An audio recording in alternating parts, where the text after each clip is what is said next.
Welcome to season 5 of Outstanding Women Leaders, Witty and Wise Conversations. I'm your host, Katie L. Eads, founder and chief owl at Outstanding Women Leaders, Owl Professional Coaching and Podcast, an organization dedicated to empowering women in leadership, relationships, and life. Owl is on a mission to host 100 million witty and wise conversations that inspire you, disrupt the way you think, and stir your soul into aligned action. That inspiration begins with a set of rules to guide our conversation. Nobody gets to be wrong. Nobody gets to be right. Everybody gets to be vulnerable. And everything is included. We do not edit here. This conversation is exactly what it needs to be in this moment in time. We've asked our guests to join us via video to allow us to create authentic connection. Eyes are the window to the soul. You will be seen here. You will be heard. There is space for you. When this conversation comes to a close, I will ask our guests 3 questions. If you've tuned in before, you know what they are. If you haven't, you don't want to miss them. But enough about me. Today, I'm excited to welcome Outstanding Women Leader Jill Sessa, the creator of Magic at Connemara CR. Can't wait till we talk about that one. A passion for supporting heart-centered entrepreneurs. You will often hear her say to focus on your genius, let others focus on theirs, as a way for people to recognize how they can release control and work at the intersection of what lights them up and what they excel at.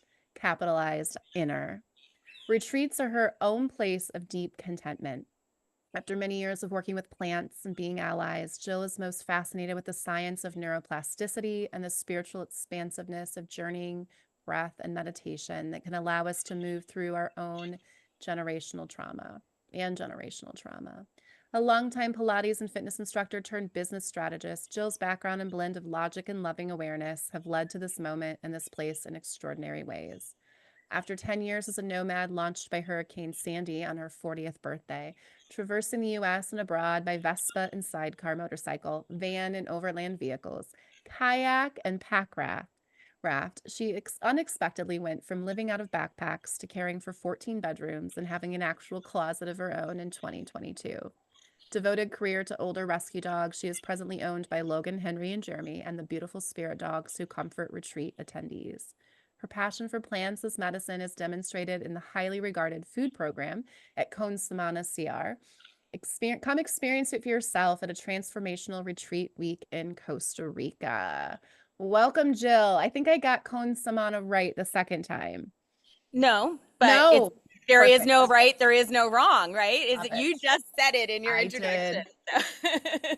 Well, thanks, Katie. Thanks for having me.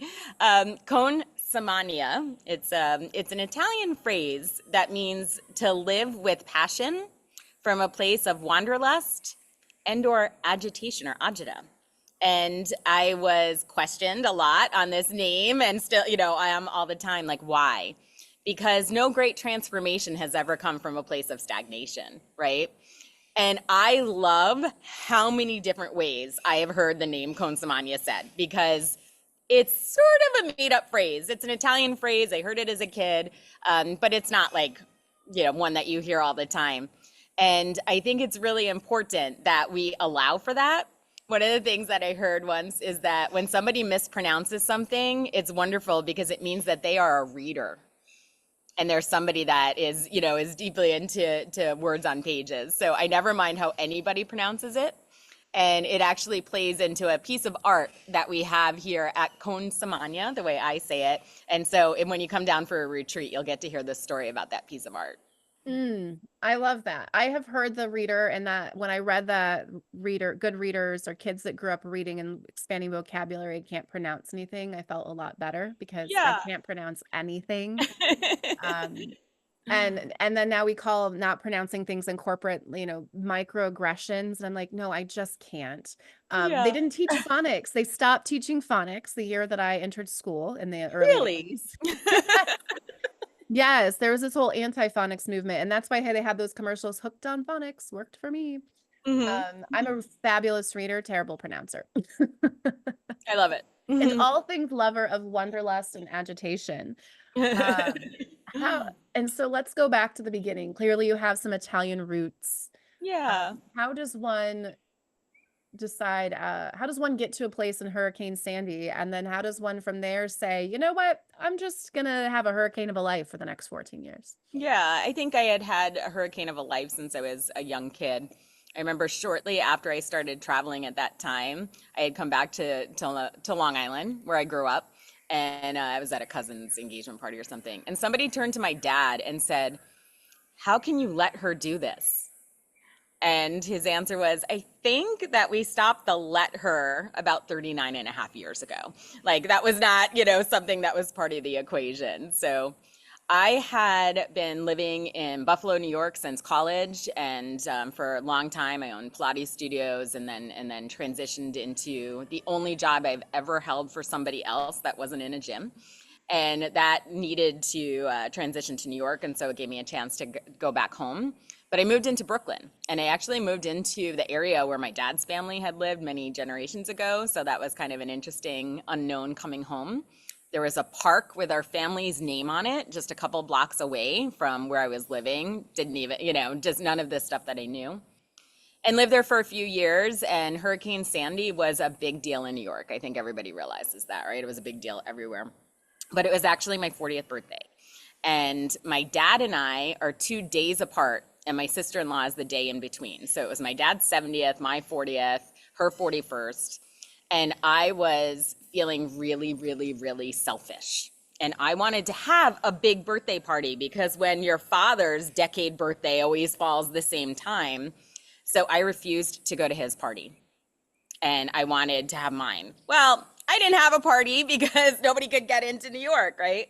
But instead, it became like the building that I was living in had, I think, 147 units, massive apartment building in New York.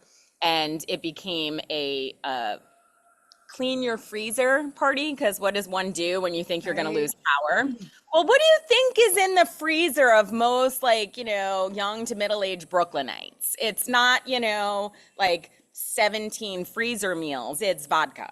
So the clean your freezer party became completely alcohol fueled. And I remember at one point we see like sparks in the distance. The apartment we ended up in overlooked the East River, and everybody turned to me, "Look, Jill, it's fireworks for your birthday." That's how drunk we were, is that we did not recognize that the transformer that like lit up Manhattan was being blown up right in front of us by this storm. And that's what took out the power to Manhattan for weeks. I mean, really a long time.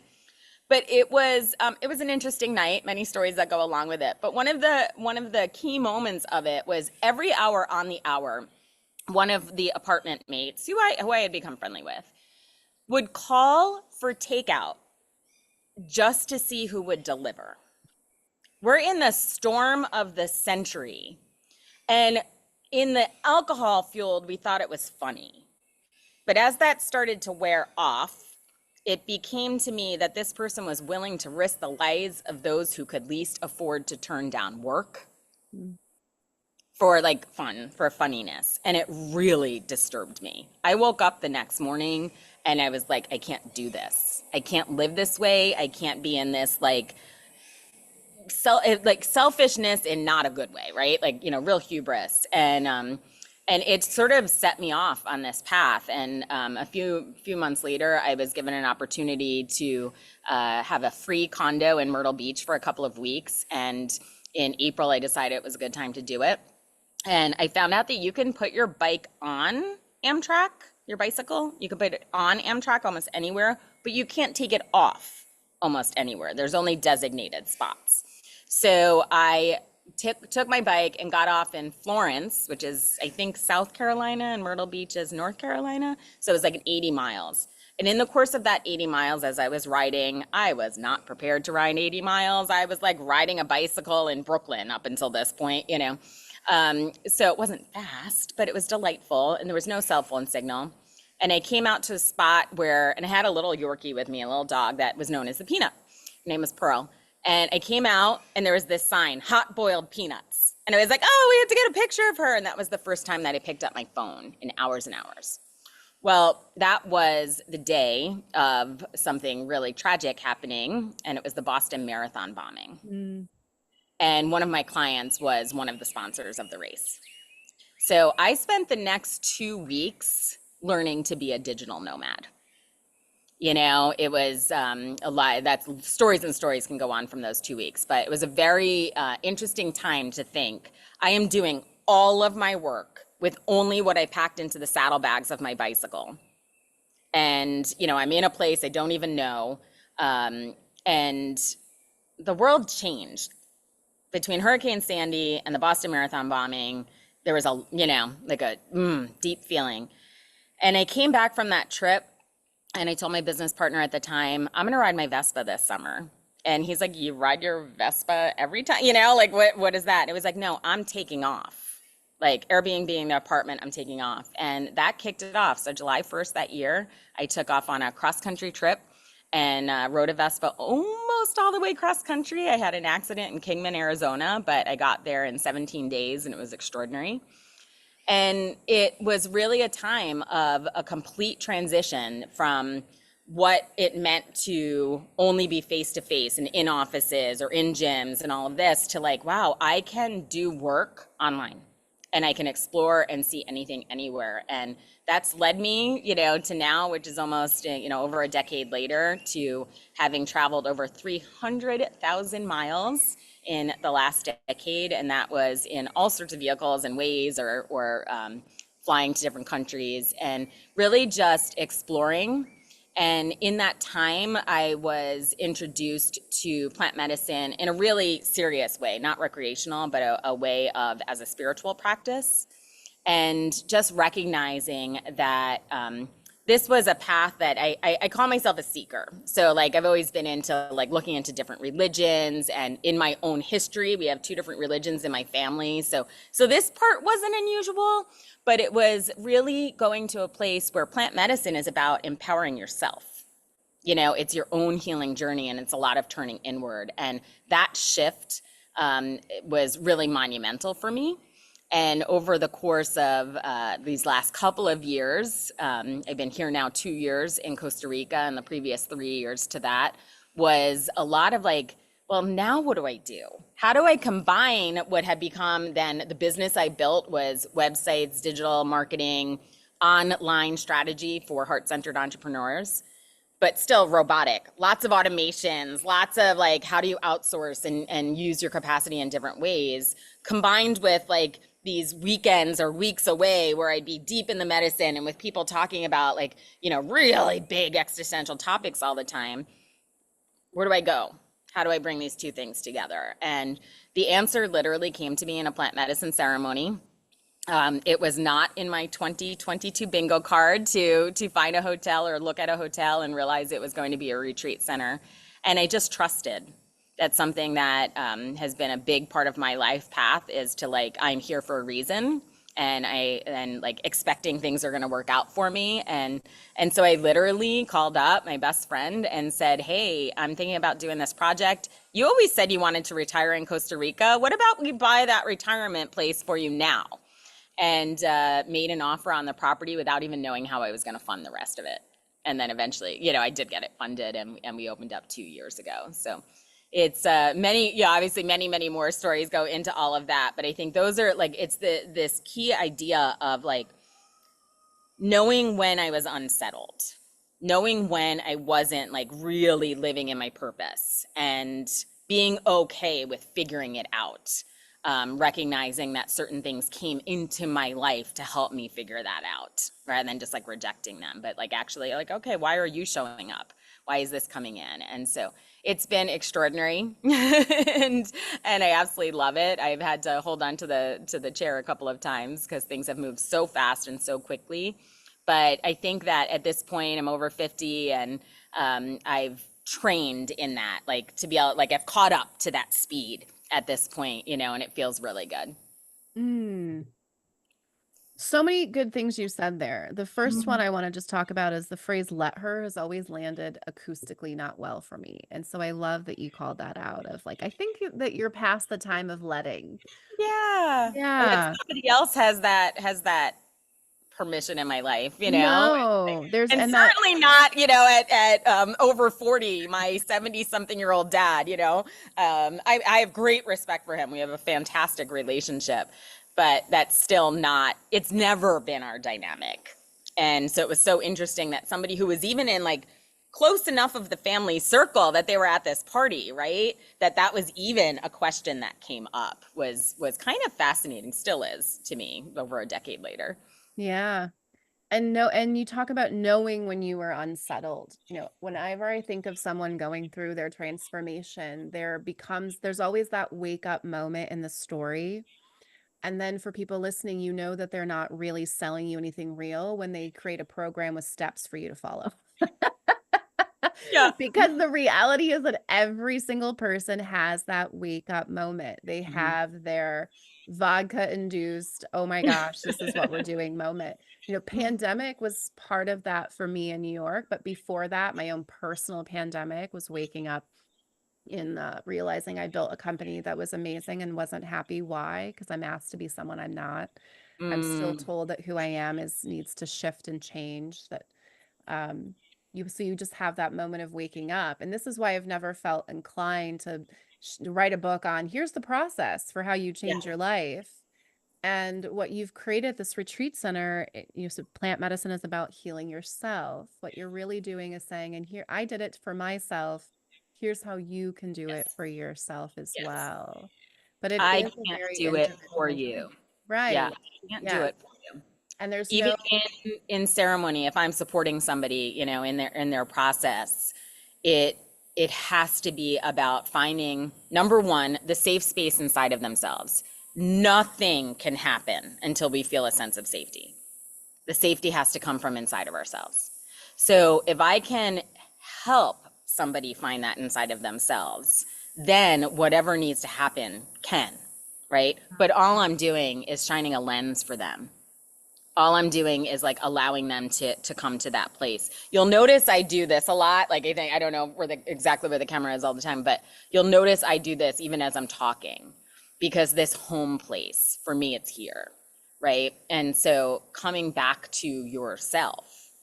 And so when I can be part of that journey for somebody, be part of maybe the soft landing spot for them to figure that out, that's me, I believe, filling my purpose, like at my highest. I just supported in ceremonies this week, and somebody came up to me yesterday, and she just like, with tears in her eyes, and I don't quite remember, saying this to her, but it was really interesting to get it reflected back to me. She said, at that moment where you gave me permission to be the focus of my work tonight, what everything shifted. In this case, it was somebody who had like a support role in this, but it was like, how can we support others if we're not in a place that we're supporting ourselves and really feel that? So you focus on you, do your work tonight, and that will support others in so many ways, because even for somebody else participating in the ceremony to see that you are allowing yourself this gift may give them permission granted, may allow them to do the same. You don't need to be by their side to yes. be demonstrating that this is something really important.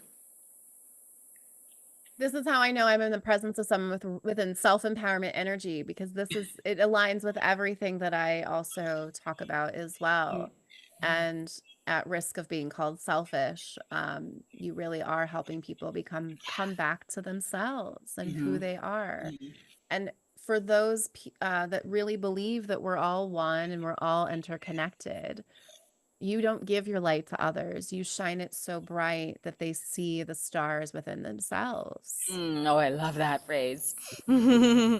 Yeah. Mine is language. I often hear, I feel like you've given me words to my lived experience, Mm.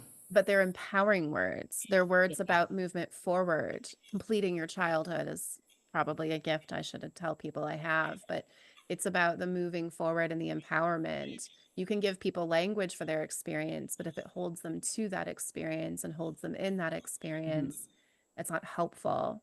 Yeah. And so I love what you're doing. Tell for people that have no idea what a plant ceremony even looks like, what Yeah. that even, how does someone wake up and say, I want a plant ceremony? Like, how do you even know if it's right for you? Hmm. You do wake up to it.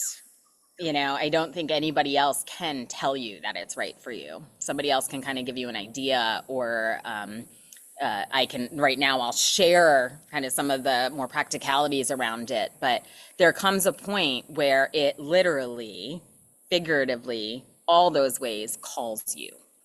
And for me, the call came from a friend, in a conversation, but wasn't the first time it was mentioned to me. It was like when the right people were coming to the right place, physically, geographically, where I was going to be, but also at the right time and what I was working through, it just became apparent. I had the finances to go, I had the time to go, all of those things were in alignment. And that's when one of the greatest signs is like, okay, everything's in alignment for me to go. When we say plant ceremony, let's face it, it's euphemism, because many of us live in places where there's a lot of whether legal or negative connotations having to do with this. But what we are talking about is using psychedelics in ways that move us in a spiritual and sometimes even physical and emotional ways forward. So we work with several different plant medicines. We work with shamans that serve medicine, where the leader is a shaman, is a much more connected spiritual experience. Here in Costa Rica, there's actually laws that those types of medicines can only be served by shamans, and these indigenous shamans, and those that they have given direct permission to. So we follow along with that. Other medicines are facilitated or guided, meaning I'm there holding a space for you. I am physically, medically or whatnot, I'm able to hold that space for you, but also spiritually and emotionally holding a space for you, allowing you to go through your process. So when somebody is thinking, is this right for me? You absolutely want to have a conversation, whether it's with the head of the retreat center or the people that will be facilitating those ceremonies. Please take this as part of your path. There's a gravitas to it. Doesn't mean it needs to be serious. We can find a lot of joy in these ceremonies, right? But take it with some gravitas. Make sure that the person has experience. It's not that they just, hey, I've done 4 mushroom ceremonies and now I'm serving mushrooms, right? Because there's a lot of situations that can come up. I myself am a wilderness first responder, so I have a lot of medical history background in this. And we also work with somebody who can help us with anybody's background as far as medications, medical history, all of that, if there's any questions. So number one, if it is starting to call you, make sure you're making some calls and make sure you're digging in a little bit. And then when you actually get prepared for the ceremony, we're going to be asking you a couple of weeks in advance at least to be preparing yourself to meet the medicine with respect. And so in the South American traditions, this is called dieta. And that doesn't mean diet in the American culture way, although food can be involved in it. But it literally is, dieta is like, what are you allowing into your field? And the guideline for this is, if you feel like it's not good for you, maybe make some moves to not have that part of your life anymore, okay? So, in diet, this would be sugar, this might be caffeine, this might be certain foods, might be, a relationship that you have with a kind of food, time of day that you eat, all of these things. Listen to yourself. It's like, if you've been niggling, this is probably not a habit I should have, this is a real opportunity to pull that into alignment, recognize it. Dieta also has to do with what we consume, media, social media, conversations with people we don't have great boundaries with, all of these things that we allow ourselves to consume, paying some attention to it. Because when you bring yourself into the space of the ceremony, we're going to have you and ask you to set some intentions, which is not expectations, but why are you even here? Why are you here to meet this? What are you working through? What do you want to discover about yourself? And doing that with as clear a mind as possible, I think, is really important. In a well-held ceremony, there will be facilitators, there will be supporters, assistants, people that are kind of around. You can do private ceremonies, like just you and a facilitator, guide, and team, or you can do group ceremonies. You could do a retreat that you know everybody, or you can come to one that you don't know anybody. And I feel even that is part of what you're guided to when you're looking at it and like, oh, you'll get, a sense. If you have that inside of you, that ability, you'll get a sense. Maybe it's a recommendation from a friend, that went, and it doesn't mean that they had like the perfect experience, the holy awakening, all of these kinds of things, but that they felt safe. And that's like when you can find that, I think it's really important. So in the ceremony, you'll consume medicine, whatever types of medicine that you're taking with that ceremony. And it'll be done in a way that you have a conversation with the guide so that they know how much, maybe your past experience, your medical history will be something that you've already discussed, but will also be at forefront of the mind of a well prepared ceremony. And depending on the medicines, it could be 15 minutes. Yes, there are some of these journeys that are 15 minutes, or it could be 8 to 10 hours, right? So this depends on the type of medicine that you're consuming and the style. And in this, you'll mostly be inward, depending on the ceremony, but oftentimes you might even have a blindfold on. You'll be on your own mat or your own bed or in your own chair, because it is coming back to yourself. It's an inward experience. And then as you come out of it, the team is there to kind of help you reintegrate with the physical world that you're in, because you won't have been in a physical world very much during this experience. And people have whether it's reactions, how they are meeting the medicine can absolutely vary, even the same medicine. So some people might have laughed for 5 straight hours, and they're coming out with that kind of energy, and other people may have cried. Some people may have seen all sorts of visions, or had conversations with loved ones, or met God, or met, the Jesus or Buddha or Christ-like energy. All of these different things, but even with the same medicine, people will have different experiences. With all of the medicine I've consumed, not one ceremony has ever been the same as another, okay? So when we talk about having intentions, it's like, this is why I'm coming to this, but not an expectation, like, oh, I'm gonna meet God today, And then as you come out, you'll be supported in a good ceremony with food and nourishment and those kinds of things in the physical space, but you'll also be supported with integration, sharing, being able to talk about your experience, maybe get some interpretations if that's the kind of thing that you're seeking. Like, I saw this, I'm wondering what this is about. But mostly it'll be a chance to just reflect. And we love journaling and answering questions and in writing, or whatever feels good for you. Some people like to talk, whatever modality for you, but to try to make some sense of it, but without having to figure it out. You don't need to know all the answers when you come out of that ceremony. It will unveil itself as it needs to, and it's really quite beautiful.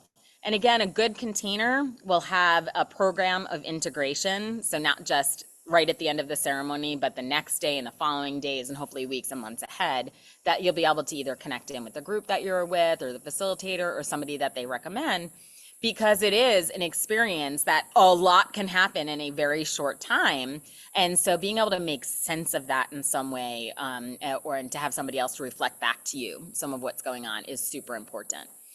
In plant medicine, there's a bit of a trite saying where they say, okay, now you've done 50%. And now when you leave the ceremony, here's the other 50%. I'm on a mission to get people to say, now you've done 5%, and here's the other 95%. It's a singular experience that can inform a lot more on your path. So just thinking about it that way, that a ceremony being safe and held and being constructed in a way that when we say container, we're talking about the physical space, but we're also talking about the energetic space, who comes together and who is there to support you. But making sure that container is not just like a one and done and it collapses and you're gone, but that you actually have an ability to reflect and to speak with somebody moving forward is very important. So lots going on there. From a pure stance of what I love about these psychedelics is neuroplasticity. The ability for our brains to actually grow, change, pathways, all of this is extraordinary. I think we've all heard things like, we're only tapping into 5% of the human capacity in our brain, 10% of the human capacity. What if we can make it 11%? What if we can tap in just a little bit more? What if we can take patterns that are no longer serving us and instead rewire ourselves to put them into patterns that will serve us moving forward. And we can do that with the use of psychedelics, and it can be done very, very quickly. And it's really amazing. I'm going to take a breath because I just want to say, all of that being said, I believe that we can also get to these spaces through other modalities, breath work, meditation, certain types of yoga, hot cold treatments, different ways. So if the psychedelics, or that is either you just fundamentally feel opposed to it, or you want to explore other things, there are other channels, other ways that you can also get to these spaces and see if it's something that works for you. For me, meditation and breath work are very important. They're part of my daily practice. And I am actually on a path to try to get to the same places I get to in psychedelics medicine with my meditation and breath work. And I consume significantly less amounts of psychedelics than I would have in the previous couple of years. Yeah, my dad's really interested in the holotropic breathing now and wanting to replace some of his he likes to microdose and take trips with his friend as well. And they Yeah. have a container and they do it on the equinoxes. So he has Oh, I like love that. yeah. Yeah. And he works me in, so he'll come to visit me, but it has to be around the time that he's going to go see his friend Nice. that he's going to do them with. I love the integration talk that you describe as well. There was an integration for the tiny bit of mushrooms that I've taken in my life. And when you talk about the neuroplasticity, what happened for me, I call it a series of unfortunate events that happened to be very similar to events that had happened in 2015.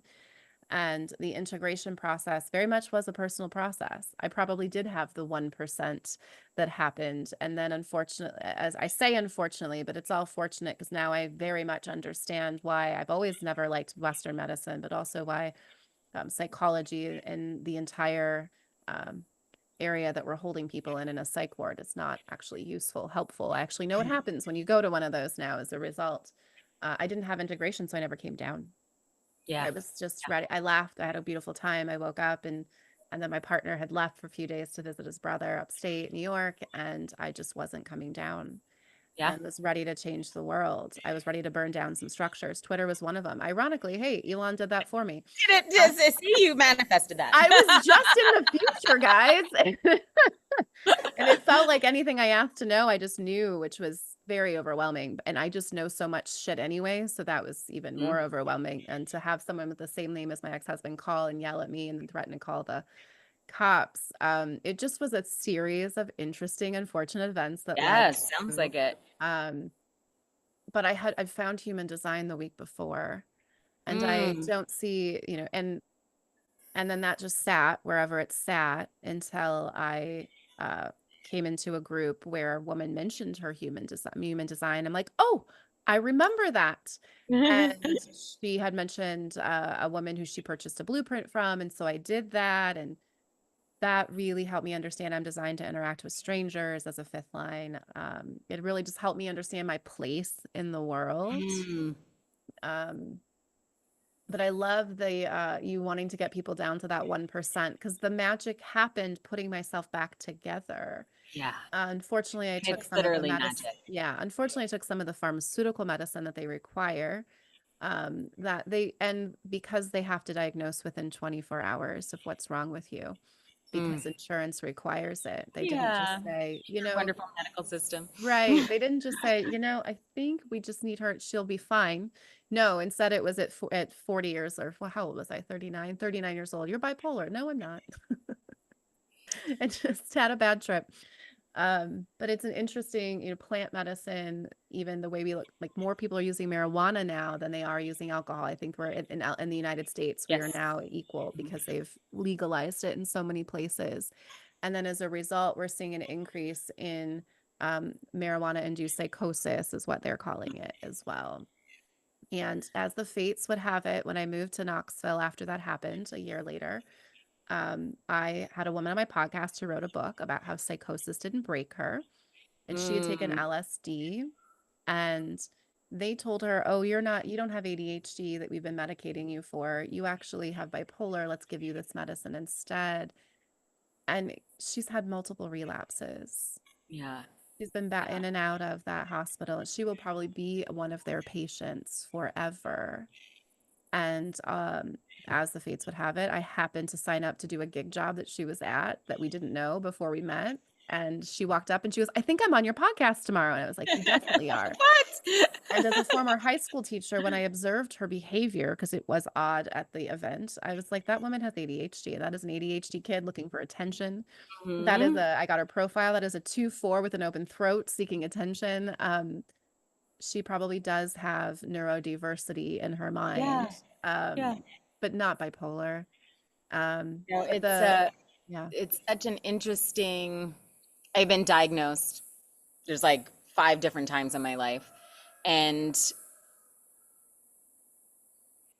even in my stories, you can tell I'm not somebody who deals well with being put in a box, right? So right. whether the Empowerment box energy, is not so negative or much. literal, and we can go on. I'm sure you and I can probably talk hours about what power does in these systems and somebody needing to have power. But instead, when we take the power back into ourselves. And for me, first of all, I don't drink alcohol at all anymore. And it came about because of plant medicine dieta. You refrain from alcohol. And it was like, oh, I have been pouring a depressant into my system and wrestling with depression. So that empowerment, that recognition inside of myself of like actually feeling the effects of an external substance and what it does to me, why not take it into something else? And so it's like, as I started to work with more of the psychedelics, it's like, oh, this is actually helping me in my day-to-day life, but not this amount if I did this amount, or this one works for me, this one doesn't. And being a lot more in tune to what is actually moving me forward, what was pulling me back, what was causing people to call me crazy. Earlier, you and I talked about my caffeine consumption. It used to be 8 cups a day. And that Yeah. was so I can function in a world that didn't understand me. Yeah, I also used to have that same cup of coffee addiction, but mine was more, it was so I could leave the world and go to the coffee shop. Yeah, It and I was to realized leave what the it world was. that I didn't function in and go to a place Yeah, where, yes, I love the ritual of holding a cup. I needed to be able to like Yeah. have an excuse to do this. Yeah, and to stare Take a out a moment. window and, Yeah. contemplate the ambitions of birds. And that's all it was. That's all I was Yeah. looking for. And when I Yeah. brought I brought an espresso machine and said, "Okay, you're not getting coffee anymore." And like I'm a 1 cup and 2 cup a day person now. I'm not Yeah. going over that. It is the ritual. Um, but I do feel, different with caffeine. And that's the Yeah. And for 80/20 some people, caffeine is something that really works for them, right? Like, I mean, biochemically, like I am a fast coffee metabolizer. So 1 cup or 8 cup almost didn't matter because it's just getting metabolized. Yeah, and I would sleep Okay. fine. I could have a cup of coffee and go to bed. Now I know why the Italians were having espresso and going to sleep. I'm like, "Oh, I would have been part of that." Because it can happen, right? And so with this entire journey, a lot of it has been about finding, okay, what's actually moving me forward. And when I say forward, I talk about to the places I am directing myself. That doesn't Yeah, mean somebody else's path or anybody else where they right. need to go, but like the choices that I'm making. And it's like the ability to actually slow down and think and reflect. And that's where integration really comes in. And learning how to integrate is the process. It's a process. What does it take to sit with oneself and reflect? And sometimes it takes another person to reflect back at you. Yeah. And so learning to integrate is grounding. It's literally at the beginning, it's putting your feet on the ground and saying, I'm here, I'm safe, I'm in this body, I'm okay. And then it continues on with like, what have I learned from this experience? What did this bring up for me? What were the difficult emotions? I have a series of questions that I myself ask and in my sharing circles will ask. And being able to ask these questions, say if we have a retreat and we can ask those questions 3 days in a row, and then you go home and you start to make this part of your practice, that also allows you to trace a bit of a path. And that's a grounding experience. Simply putting pen to paper is a grounding experience and not just staying, I love the places I get to go in my head. Believe me, some of them are extraordinarily beautiful. I have this amethyst and crystal cave that I go to in some of my breathworks and meditations. I want to live there, but I do physically live here. And so the integration is, how do I keep how I feel when Mm. I'm in that space, in my physical body and in my physical surroundings here? I had an experience this week where I was working with a shaman, so I was drinking ahe, which is a type of ayahuasca, and the in his talks he was discussing being here and in the spirit world, and in this, like in his talks he was like kind of going through like what it's like to be connected to these almost three layers of the world, right? And I've heard him talk about it, I felt it, but never at the same time. And probably because that was on my mind, I got an extraordinary opportunity to have that the next night. And all at once, I was receiving a healing on my physical body. I was in service physically, emotionally, and mentally to other people that were around. And I was having a spiritual experience that I can't put into words yet. So we'll save that for another time. And it was like this culmination of my processes so far, that I was able to hold myself in those spaces and recognize I love our physical world. I didn't want to go away from it. Does that Hmm. make sense? Mm-hmm. Because sometimes what can be defined as psychosis is that you no longer can physically be in the physical world we've created. Yeah, exit points was what the Yeah, Akashic record said to me, there you was go. those were some exit points Exit for you. points. And then you're making a choice at that point. Yeah. Okay. And then being so connected to my spiritual self, being so open to it, that I have no doubts, no questioning, because of the point I'm in my own personal journey, that all of that was happening in the spiritual world. It's unseen, unfelt, because it's not physical, tangible to me here, but I have no problem trusting and believing in what was going on. And it was really extraordinary. One of the things I'm glad for is it gave me my full breath back, which I haven't had in 3 years. And so I have buzzy hands right now because I'm so physically oxygenated, where I hadn't been for a couple of years. So this physical thing happened, but then also moments later, when I came out and I was good, I was given the opportunity literally to use my hands to help somebody else ground in their body in a process that they were going through.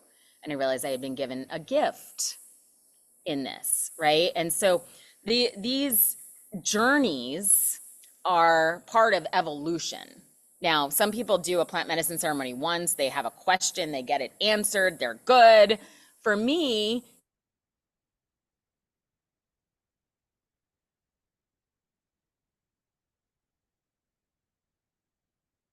see this neural net. I've been like literally part of humanity in all sorts of ways in these journeys, and I love it. And so my work here at Kon Samanya is to hold that space for others to get to experience what they want and need to in their own lives, not what I've experienced. Yeah. Right? I love that you offer that there are other ways to have those experiences as well. Mhm. Akashic record reading for me has been this year, has I've had two, has been that Awesome. experience. She also happens to be a psychic medium, and Hmm. so that was also just really great because you get a lot of other things that get to come in Yes. outside of just the record. Um, but when there's a difference between having a faith and having a knowing. And what Hmm. you're describing in the body is a knowing. Deep knowing. And that was Deep how I knowing. felt when, I always have people say, this has never happened. Like, I hear that when people pull a tarot card. I've had one reading in my life.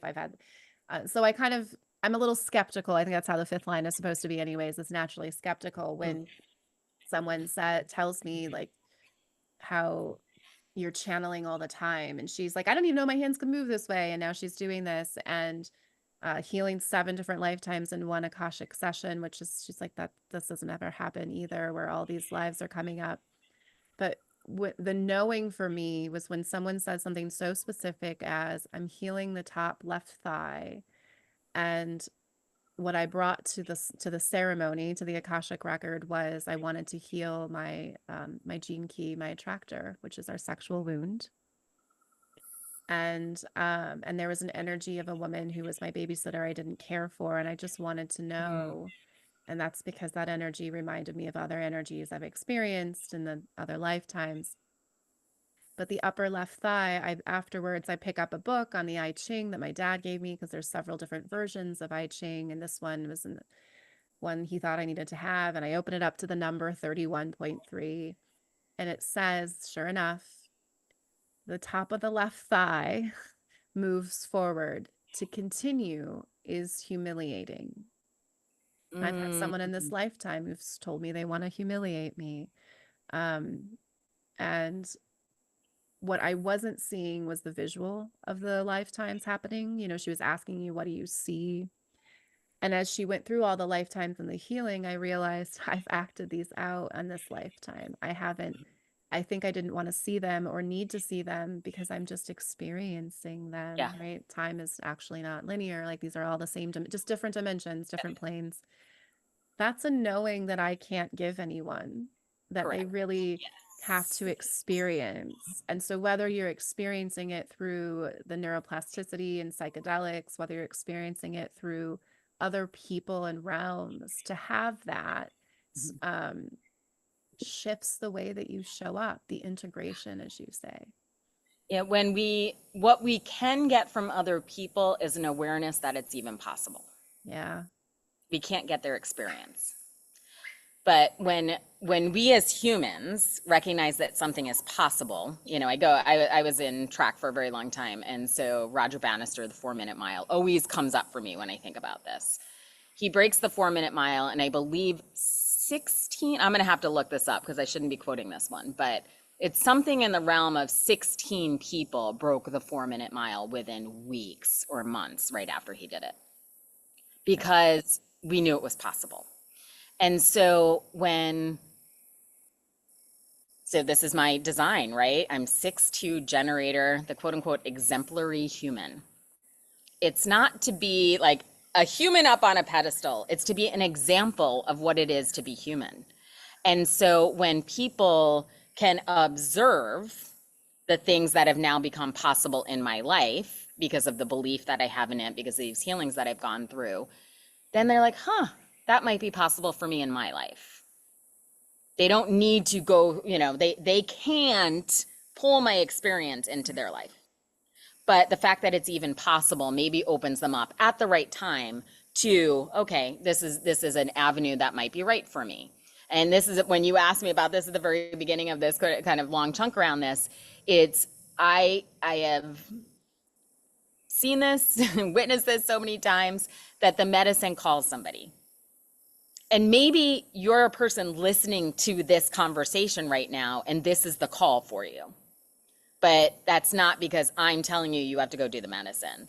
It's because things have been happening for you, and this is simply a coming home, a remembrance that, yes, this is the next part of my path that I'm going to pursue. It's right. But I can't tell you it's right for you.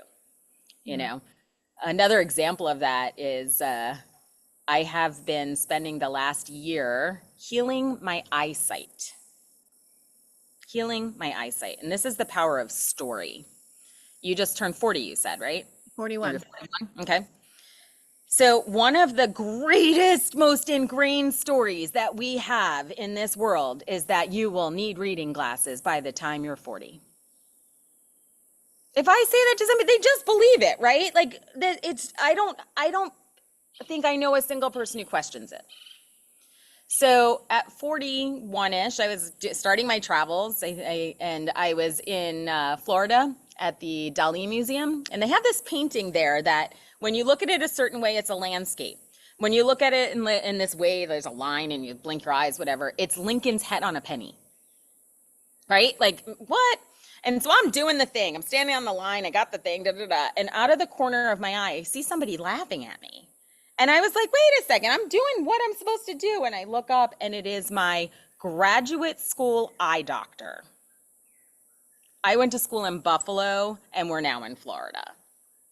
And he goes, I was just doing the math. 41, 42. And it was like, he's like, get your eyes checked. You know, like to him, I was like, you need reading glasses. It's a story we don't question. So last year I was given the opportunity to question it. and I had injured my eye and I needed to heal it. And so I started doing sun gazing. It's where you literally look at the sun right as it rises. I'm in Costa Rica. The sun comes up at 5:15 in the morning. It almost doesn't change over the course of the year. It's about a 45-minute difference. So I can start my day this way. And just telling my eyes, you're clear, you're strong. It took me 6 months to convince the eye doctor down here not to make the prescription stronger every time he went to test me, but to make it weaker. I no longer wear reading glasses, and I'll be 52 years old.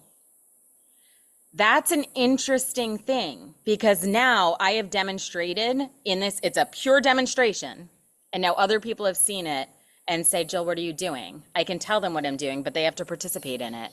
And now other people are doing this and seeing their eyes get stronger. That's simply by being a demonstration, being an example. But I can't make your eyes stronger for you. You can. And so that's a little microcosm and an example of what it is like to use this power of neuroplasticity, the power of dynamism in our bodies. Talk about the number 7.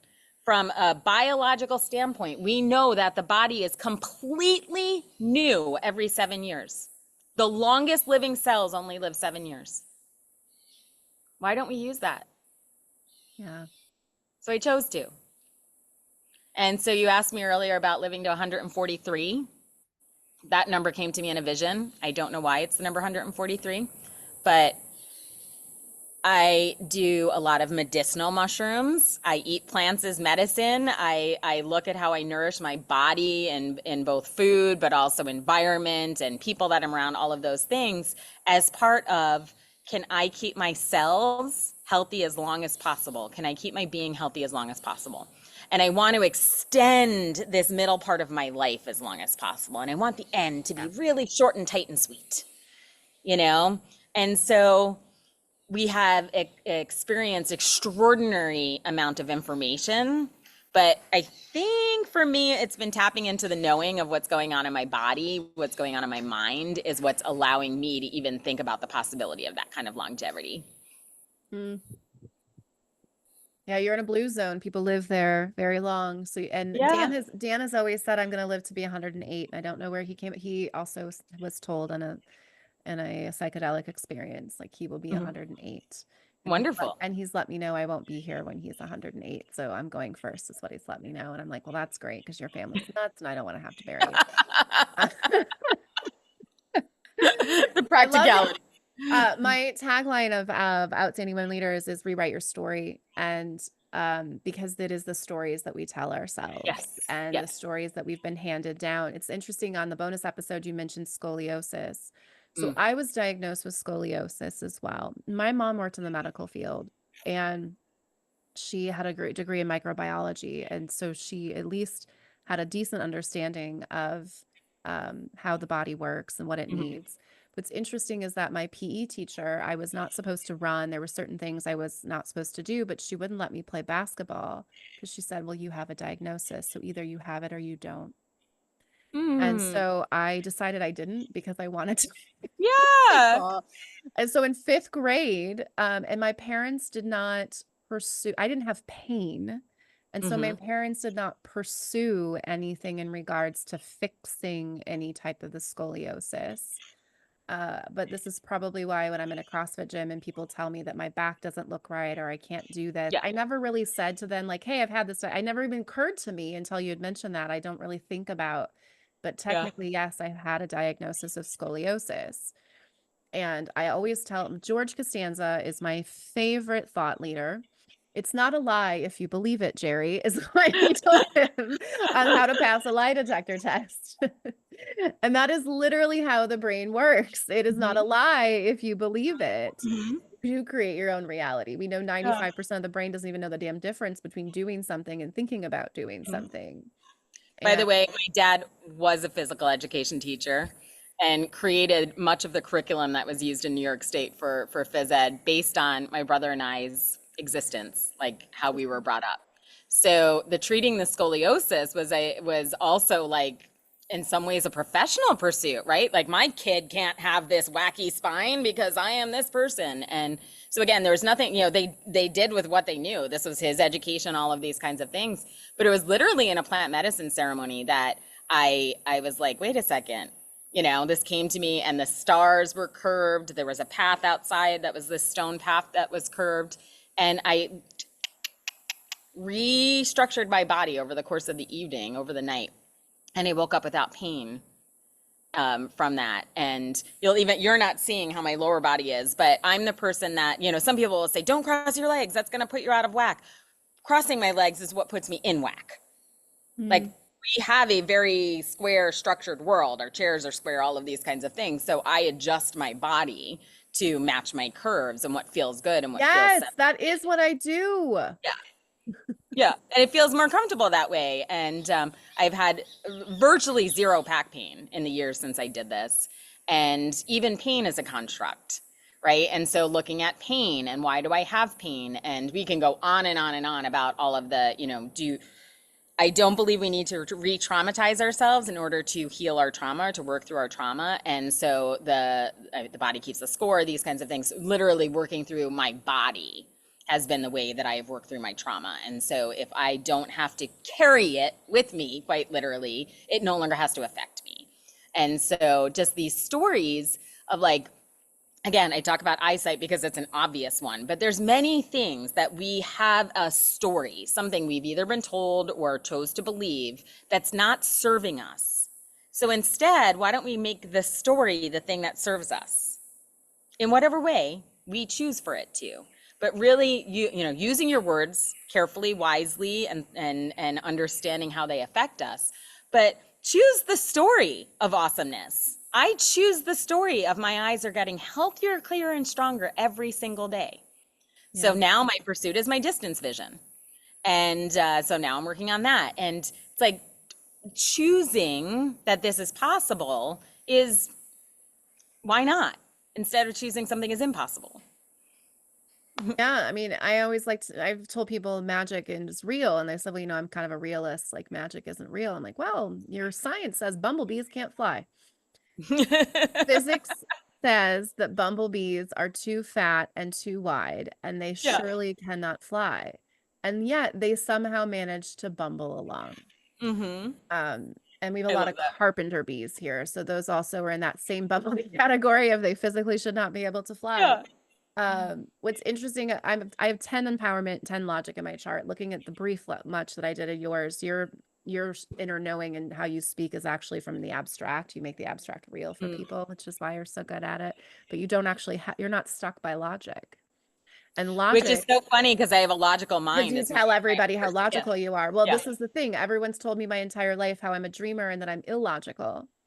And then I get my human design and I'm like, literally my entire personality is logic.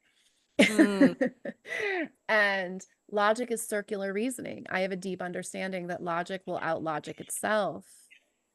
That's how we know that magic is real. All you need for magic is a little bit of structure and an open mind. And as we wrap up today with structure, I have 3 questions I ask everybody. The first one, what is your superpower? I think you were just talking about it.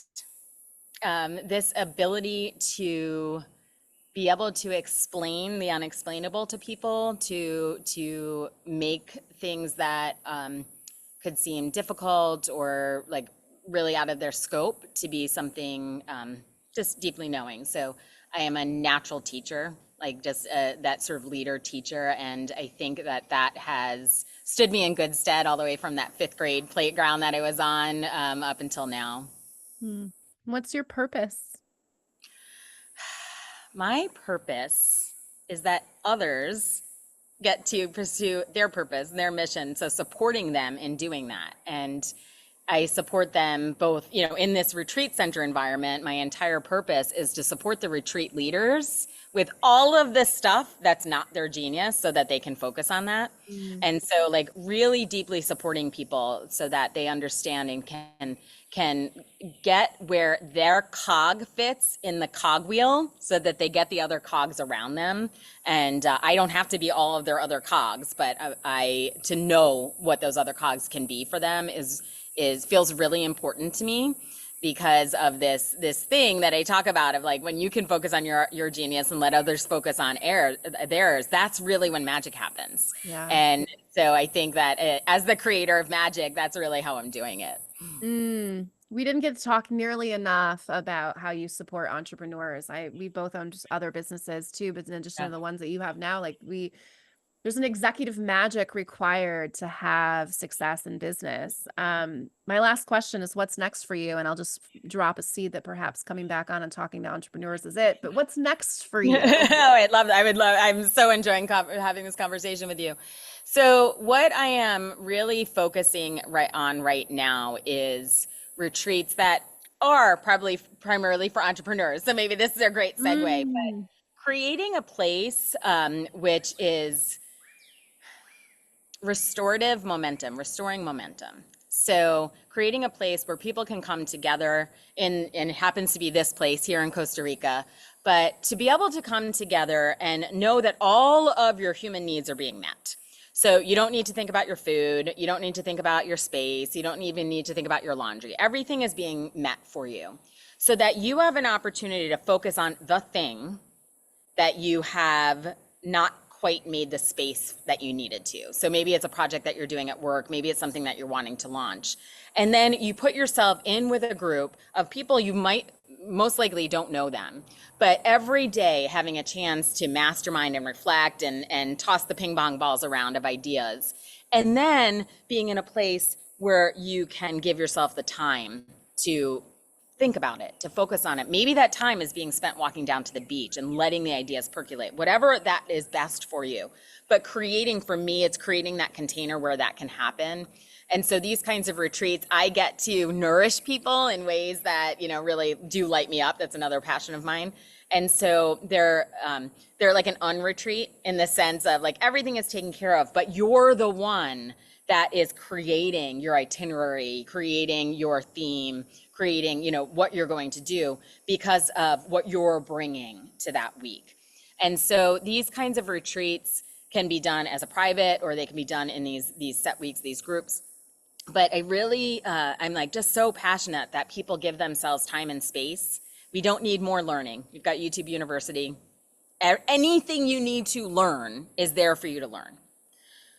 Coming back to ourselves and discovering what our gifts are and what we can do and how we can provide for the world, coming to this kind of a container, a structured, I put my hands out like this, you noticed a lot, because I think of like holding almost like people in a hammock or, like really supporting them and holding them.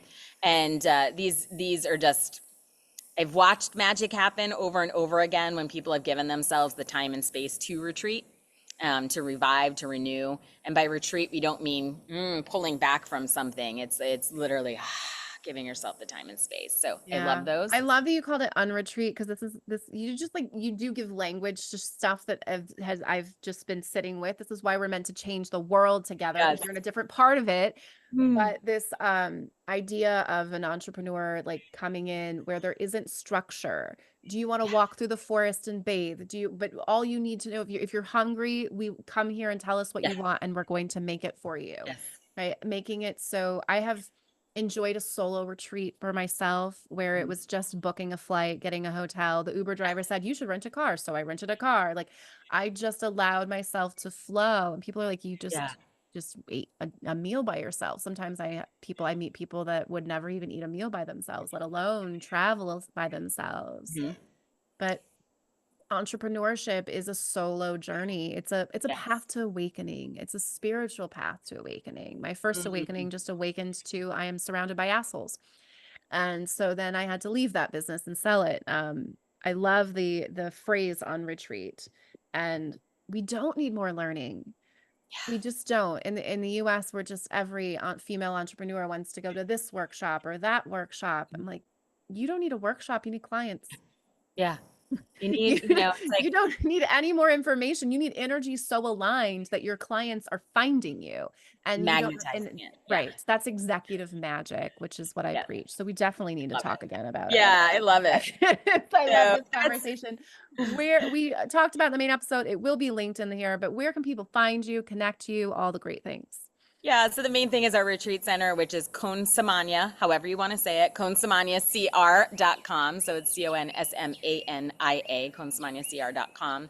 And there, we're primarily, my client is the retreat leader. So if you're thinking about hosting retreats, I would love to talk to you about it. But we also have a place where you can look at what our upcoming retreats are as well.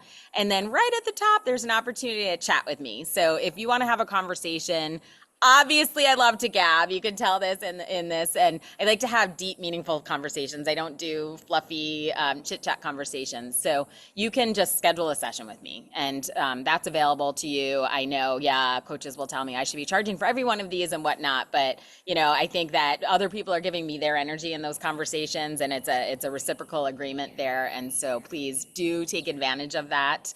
And if there is a retreat idea, or if you want to do one of these private retreats, an unretreat or a restoring momentum one, I would love to talk to you about it and see if it's a good fit for you and when we can get that in. I always give our guests the last word that you'd like to leave people with.